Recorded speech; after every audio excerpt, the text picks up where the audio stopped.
Hello, my name is Norm Comrade. I'm a resident of Michigan, and I was born and raised here. I remember Michigan in its greatness. In fact, Michigan at one time was one of the largest economic powers in the Midwest.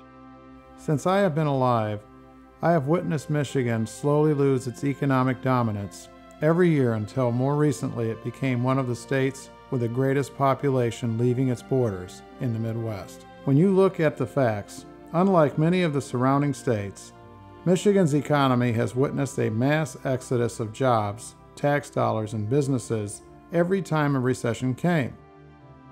Our legislature and previous governors would tell us, wait until the next year, when we will implement a new program, or even soon you will be blown away. And in 5 years, you're going to be blown away. It's constitutional fact that when Michigan first started as a state, its founders set our legislator's schedule to serve only as a part-time legislature and not a full-time legislature. This is because they knew that when more government is introduced, bad governance is its result. In fact, it was Thomas Jefferson who even stated, "My reading of history convinces me that most bad government results from too much government." In 1963, Michigan's legislature became a full-time legislature by amendment of its constitution, and at that time it adopted its State Officers Compensation Commission, or the SOCC.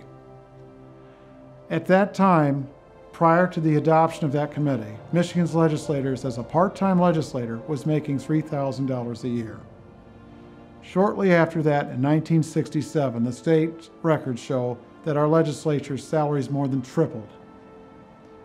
The problem is today our legislators only serve for 120 days of that year. That means they're still there, for the most part, part-time.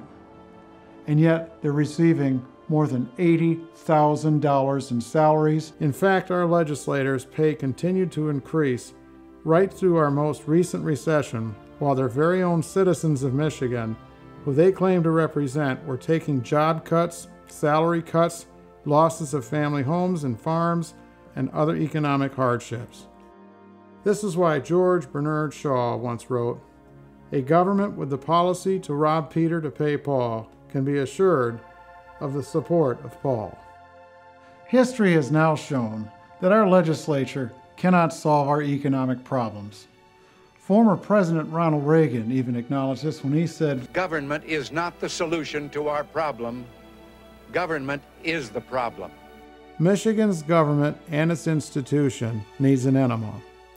This is why today I am proposing to correct history and upright our great ship of state and return it to its roots by giving you the opportunity to vote for a part-time legislature.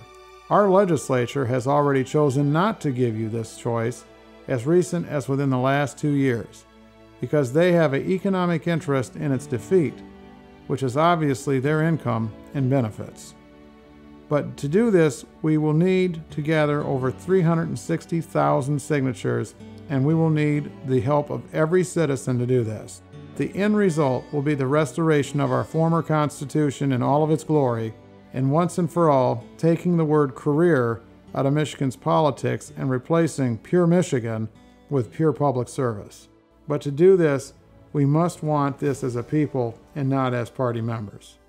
Join with me and let's together realize this dream and bring back Michigan to its former greatness. We, the people of Michigan, are its rulers, and together we can once again see our prosperity and financial gain realized. But we must do this together, because our legislature refuses to do it for us. The reason is, we have everything to gain. They have everything to lose. Thank you for your time and attention.